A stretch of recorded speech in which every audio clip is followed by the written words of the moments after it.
Καλησπέρα. Νομίζω όλοι όσοι βρισκόμαστε στην αίθουσα μπορούμε να κατανοήσουμε εύκολα τον τίτλο της παρουσίασης. Ποιο είναι το κόστος ενός αιωλικού πάρκου, το οποίο έχει σταματημένες ανεμογεννήτρινες εξαιτίας κάποιου κακόβουλου λογισμικού τύπου ransomware. Ή ποιο είναι το κόστος ενός φωτοβολταϊκού πάρκου, το οποίο καίγεται επειδή ένας μη εξουσιοδοτημένος χρήστης αποφάσισε να παίξει με τη στάση του ρεύματος. Και τελικά, πέρα από το κόστος, ποιο είναι το τίμημα όταν 1 εκατομμύριο άνθρωποι μένουν χωρίς ρεύμα μέσα στη μέση του χειμώνα. Τα συγκεκριμένα δεν είναι σενάρια επιστημονικής φαντασίας, είναι πραγματικά παραδείγματα που αποδεικνύουν ποιο είναι το διακύβευμα όταν κρίσιμες υποδομές δεν προστατεύονται. Και αν κάτι μπορεί να εξαχθεί ως συμπέρασμα από το συγκεκριμένο διάγραμμα, είναι πως από το 2015 και έπειτα παρουσιάζεται μια αυξητική τάση σε επιθέσεις στοχευμένες σε βιομηχανικά συστήματα κρίσιμων υποδομών. Κυρίες και κύριοι, είμαι ο Γιώργος Μπαγλατζής, επικεφαλής της Διεύθυνσης Λειτουργίας και Ασφάλειας Πληροφοριακών Συστημάτων στην Πρότασης, και στα επόμενα 8 λεπτά θα σας παρουσιάσω τους λόγους για τους οποίους η κυβερνοασφάλεια αποτελεί παράγοντα τεχνολογικών εξελίξεων και θα σας προτείνω ενέργειες προς την διασφάλιση της επένδυσής σας σε ανανεώσιμες πηγές και συστήματα αποθήκευσης ενέργειας. Όταν μιλάμε για αυτά τα συστήματα, εστιάζουμε κυρίως σε τεχνολογία και κόστος. Πόσο αποδοτικές είναι οι νέες ανεμογεννήτριες, πόσο κοστίζουν τα νέα πάνελ, πόσο γρήγορα πέφτει η τιμή των μπαταριών. Υπάρχει ωστόσο και ένας ακόμα παράγοντας. Το κόστος προστασίας των συγκεκριμένων περιουσιακών στοιχείων. Η ΑΠΕ και η αποθήκευση εξελίσσονται ραγδαία, το ίδιο και τα συστήματά τους. Η ενεργειακή μετάβαση δεν σημαίνει μόνο να προσθέτουμε περισσότερη ισχύ, πρέπει η ισχύ σε αυτή να διασφαλίζουμε ότι είναι ανθεκτική. Αν δεν είναι ασφαλής, δεν είναι βιώσιμη. Η απομακρυσμένη παρακολούθηση, οι πλατφόρμες cloud, η διασύνδεση των APIs, βελτιώνουν την αποδοτικότητα και μειώνουν το κόστος. Ωστόσο, κάθε νέα διεπαφή αποτελεί κίνδυνο για κάποια νέα απειλή. Η ίδια η τεχνολογία, λοιπόν, που βοηθάει την αποδοτικότητα, ταυτόχρονα εισάγει νέους κινδύνους. Έξυπνα συστήματα χωρίς έξυπνη ασφάλεια γίνονται εύκολοι στόχοι. Το ίδιο ακριβώς θέτουν ως στόχο διευθέτησης και οι κανονιστικές απαιτήσεις, με κυρίαρχη την NIS2, η οποία έχει ως εύρος εφαρμογής πολλούς και σημαντικούς επιχειρησιακούς κλάδους, μεταξύ των οποίων και αυτών της ενέργειας. Η κυβερνοασφάλεια πάβει να είναι προαιρετική.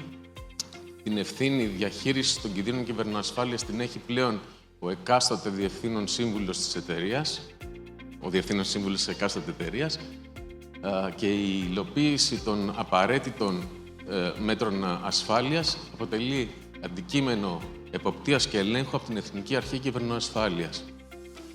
Πέρα όμως από τις κανονιστικές απαιτήσεις, η ίδια η αγορά επιδιώκει την όσο το δυνατόν μεγαλύτερη διασφάλιση έναντι των κυβερνοαπειλών. Οι επενδυτές τη ζητούν προκειμένου να είναι σε θέση να χρηματοδοτήσουν νέα έργα. Οι ασφαλιστικές εταιρείες απαιτούν αποδεικτικά στοιχεία για να είναι σε θέση να καλύψουν τις εταιρείες από τις επιπτώσεις των κυβερνοεπιθέσεων, αλλά και οι διαχειριστές των δικτύων διανομής και μεταφοράς ηλεκτρικής ενέργειας θα επιδιώξουν διαβεβαίωση ότι τα συνδεδεμένα συστήματα των παραγωγών δεν θα αποτελέσουν το αδύναμο σημείο που θα εισάγει κάποιο πρόβλημα στο δικό τους σύστημα. Και αν όλη αυτή η εικόνα δεν σας ακούγεται απαιτητική, ας αναλογιστούμε λίγο σε ποια συστήματα θα κληθούμε να υλοποιήσουμε τα συγκεκριμένα μέτρα. Έχουμε να κάνουμε λοιπόν με συστήματα legacy που έρχονται από το μακρινό παρελθόν, φέρνουν εγγενείς αδυναμίες και κινδύνους, συνήθως ξεπερασμένο εξοπλισμό, λειτουργικά συστήματα τα οποία δεν υποστηρίζονται πλέον. Έχουμε όμως και συστήματα τα οποία έχουν υλοποιηθεί νωρίτερα, παραδείγματος χάρη την τελευταία 5 ετία, ή είναι και στη φάση του σχεδιασμού.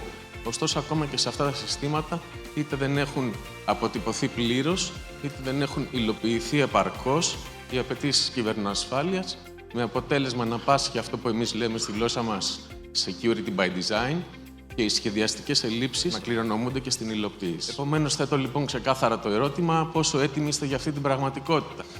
Έχετε αναγνωρίσει το σύνολο των πληροφοριακών σας αγαθών και των συσκευών που βρίσκονται στις εγκαταστάσεις σας? Γνωρίζετε τις συνέπειες, τις ευπάθειές τους. Έχετε κάνει αξιολόγηση των κινδύνων ανεγκατάσταση και σε επίπεδο εταιρείας. Έχετε αξιολογήσει το ποσοστό της συμμόρφωσής σας έναντι των κανονιστικών απαιτήσεων. Σε ό,τι αφορά τους παρόχους των υπηρεσιών σας, πόσο σας επηρεάζουν. Τυχόν αδυναμία τους επηρεάζει τη δική σας δραστηριότητα. Τυχόν περιστατικό σε αυτούς αποτελεί απειλή για εσάς. Σε ό,τι αφορά το βιομηχανικό σας δίκτυο, το παρακολουθείτε την δραστηριότητά του όσον αφορά δικτυακά και συστημικά.